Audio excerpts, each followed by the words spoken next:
Let's talk. The one of the elements in this whole discussion are the materials that civil engineers use.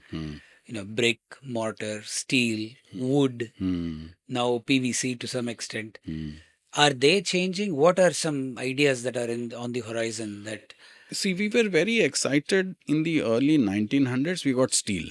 And in the 1950s, as I'm talking about India, not the world scenario, India scenario, 50s, we got very excited. We got concrete.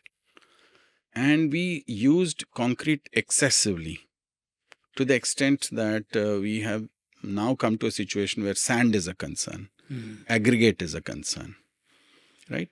And when it came to steel, ore is an issue. We are mining and there's a heavy carbon footprint for both ore as well as making of cements. And so our worry today is that these two engineered materials are not our best foot forward for sustainability point of view. We have to use them minimally. So what is the option? So the option is coming back that if the dominant construction is housing, 95% is housing, then we need to use a traditional strategy for housing. And traditional strategy has been wood. So you farm wood in the form of acres. You plant saplings here this year, next year another acre, next year. So over time, in 15 years, you can remove each acre and use for construction, and then next one will be ready next year and so on. You come back and replant here.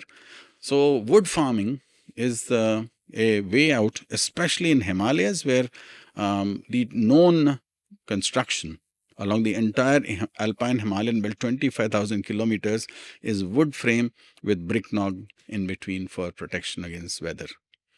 So we need to come back to traditional constructions. I don't think that we can afford the luxury of overbuilding with just concrete and steel.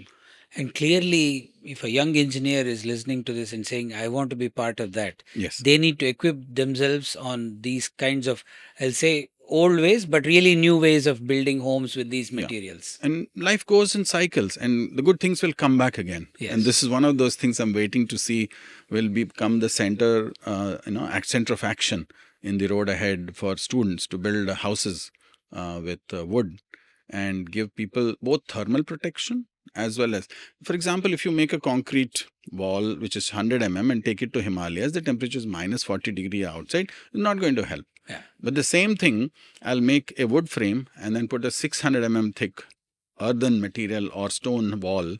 That's going to give me protection inside from weather. Sure. And the wood frame will give me protection against earthquakes or wind.